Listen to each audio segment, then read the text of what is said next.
Hey everyone, so in this video we are going to study about the grammar rules. So let's start with first, which is about the each and every. So each हम तब use करते हैं जब हमें कोई individual चीज़ को indicate करना हो, और एवरी तब करते हैं जब किसी ग्रुप के बारे में बताना हो। तो ईच कब यूज़ होता है जब दो या दो से ज़्यादा चीज़ों या फिर इन लोगों को के लिए बताना हो, उसके लिए यूज़ होता है ईच। अगर दो से ज़्यादा के लिए बताना हो तो एवरी यूज़ करते हैं। जैसे example, I have a book in every hand. Hand हमारे दो ही होते हैं, तो दो के लिए हम ईच यूज़ करते हैं, तो इसका सही क्या होगा, I have a book in each hand. Second, हम ईच को प्रोनाउन और एडजेक्टिव दोनों की तरह यूज़ कर सकते हैं, पर एवरी को हम एडजेक्टिव की तरह यूज़ करते हैं। जैसे एग्जांपल, ईच को प्रोनाउन की तरह अगर यूज़ करें तो each of my students is working very hard. यहाँ पे ईच प्रोनाउन है। एडजेक्टिव की तरह यूज़ करें तो each student is working very hard. यहाँ पे स्टूडेंट की विशेषता बता रहे हैं ना ईच, मतलब हर एक बच्चा।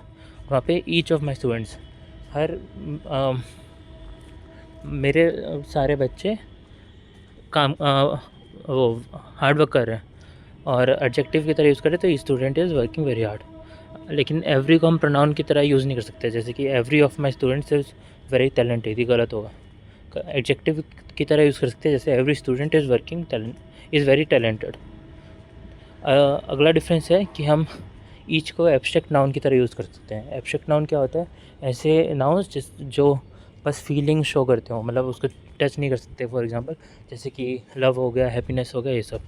ठीक है, तो एग्जांपल, एवरी को हम यूज़ कर सकते हैं एब्स्ट्रैक्ट नाउन की तरह, ईच को नहीं कर सकते। तो example, I have each reason to be happy, तो ये गलत होगा। करेक्ट होगा, I have every reason to be happy. अब वर्ब एंड एडजेक्टिव एग्रीमेंट भी होता है, common concept for each, every, either, neither. तो ईच, एवरी, इधर, नीदर के साथ हमेशा सिंगुलर वर्ब आता है और सिंगुलर एडजेक्टिव आता है। तो कैसे, मतलब example, each student is preparing for their exam. तो ये गलत हो जाएगा, क्योंकि देयर एग्ज़ाम नहीं होगा, ईच के साथ सिंगुलर आएगा, तो each student is preparing for his exam. और हर एग्ज़ाम मतलब सिंगुलर वो लिखना है। नाउन एग्रीमेंट क्या होता है, common concept for each and every.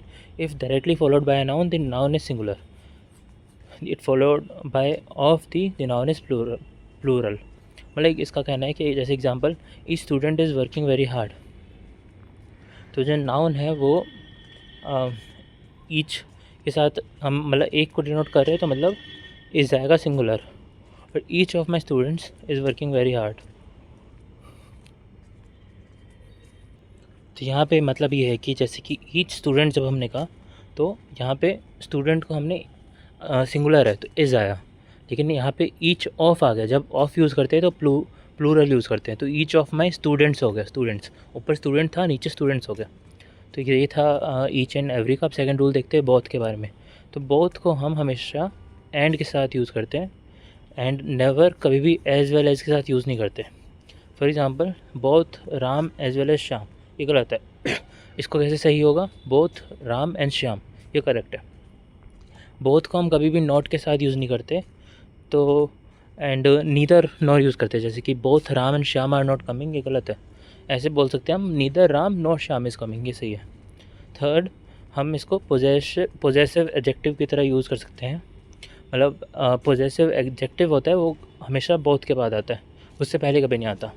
मतलब माय बोथ स्टूडेंट्स, माय जो है ये पोजेसिव एडजेक्टिव है। पोजेसिव मतलब कि हम पोजेस कर रहे हैं, वो हमारी चीज़ है, ऐसे मान लो। तो माय बोथ स्टूडेंट्स ये गलत होगा, बोथ ऑफ माय स्टूडेंट्स लिख दो, या बोथ माय स्टूडेंट्स, ये सही है। ठीक है, बोथ के बाद आएगा पोजेसिव एडजेक्टिव। तो आज के लिए 2 रूल्स, बाकी अगले वीडियो में करते हैं। Thank you so much.